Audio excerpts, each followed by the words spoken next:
Nongeye kubaramutsa rero bakunzi bacu b'iyi Murikimana TV, kubakoze subscribe ndabashimira. Rero ku batarayikora bakiri bashasha nimukore kuri subscribe kugira ngo muzoze murabona video yose twaploadinze. Sasa rero ngiye kwishura ibibazo ku bantu bambajije ku bijanye naka bitwa Litecoin mina. Abantu bibaza vyinshi kuri iyi Litecoin, ariko kuvyukuri ndababwiye yuko imaze umwaka wose. Ku bantu rero bashoyemwo ewana nta gihombo, ku bantu batashoyemwo nabo nta gihombo bararutira, vyose birakunda. Sasa rero guys, reka nishura ibibazo kuri iyi Litecoin nabahaye.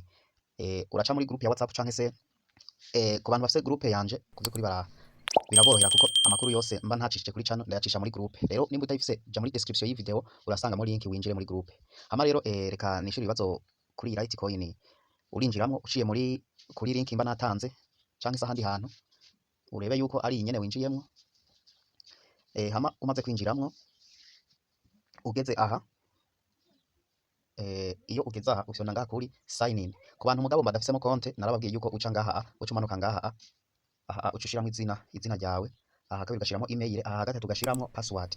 Urabona ngaha hari amajambo yanditse ngo the $10 will be converted to Litecoin and added to your initial balance. Muri make iyo umuntu mushasha yinjiye muri iyi website bamuha amadolari 10. Amadolari 10 nayo ntibayamuha ngo ayarutire oya, ahubwo bayahinduramwo ama Litecoin ngo baca bashira kuri balance initiale. Ijya balance umuntu aba afise ntuhera ku busa, rero ucuhera ku madolari 10. Sawa. Rero reka je ko mfisemo content fyonda aha. Fyonde aho ndashiramo email yanje. Wait. Fyonda hatariho. Ndashiramo email yanje. Maze gushiramo email yanje nshiramo password. Maze gushiramo password ndaza kuca manuka ahanditse ngo sign in. Ndahafyonze irarodinga gato yicinyereka yuko ngo login successfully. Okay, urabona ko namaze gushika mufise Litecoin 11 n'ibici 77. Urabona yuko rero ari fresh. Ndango nibutsa abantu rero hari abantu baca kurotira ngaha, ku bantu batashoyemwo baca kurotira ngaha bakaca babwira ngo baca babandikira ngaho tujambo dutukura.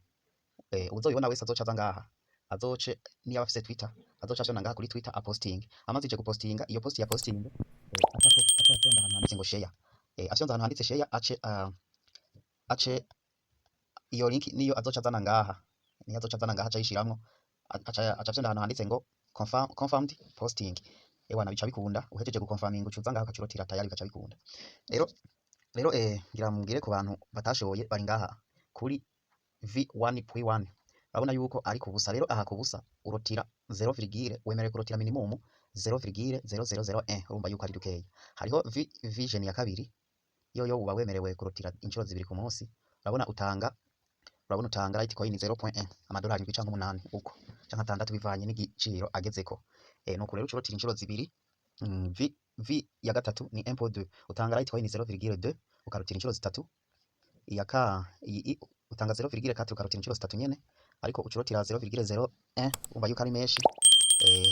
Iyi hanyuma rero niyo utanga Litecoin zitatu, uyigura Litecoin zitatu ukaca urotira ayo ushaka yose. Ubu nanje mfise zijya zitatu, zijya 11 no cara zikurayo zose. Ego rero nuko bimeze. Aka kantu karakora neza, ariko mwibuke aba bantu baratanga inoze aha bakubwiye ngo 50% off. Fair attention kabisa. Rero ngira ndabereke rero ingene barotira, kuko benshi bavuga ngo vyase. Uraja ngaha kuri withdraw. Ugiye ngaha kuri withdraw urabona barakubwira ngo your Litecoin address. Aho ushiramo Litecoin wakuye muri MetaMask, muri Trust Wallet, muri Bitget Wallet, muri OKX, muri Binance, hose Litecoin iriyo. Urafyo ucusonda rero ngaha. Wamara kuhafyonda uca ufyonda ko kugira ngo akakaze ugaca ugafyonda ko rero ubushizemo address. Ugaca usonda ngaha kuri continue. Wahafyonda icimbwira ngo invalid Litecoin address, please check and try again. Rero murabona yuko nashizemo Litecoin itariyo. Nashizemo Litecoin itariyo. Aha urafuta byo washizemo bitari byo. Ego urafuta ivyo washizemo bitari byo. Hama rero aha uca uvayo uciye hagati, kwitushe ryo hagati. Ucuja rero mu ma wallet yawe n'ama exchange yawe ufise kugira ngo uronke ijya Litecoin. Kandi ndabibutse ko address urotirishije bwa mbere niyo uzoga umurotirisha mpaka uhinduye ntibavyemera.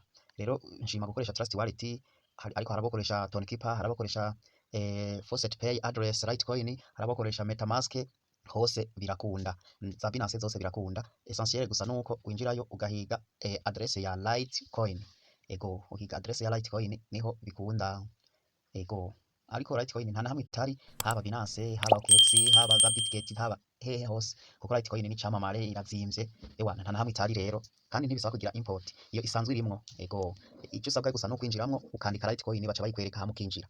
Litecoin yanje rero ngiyi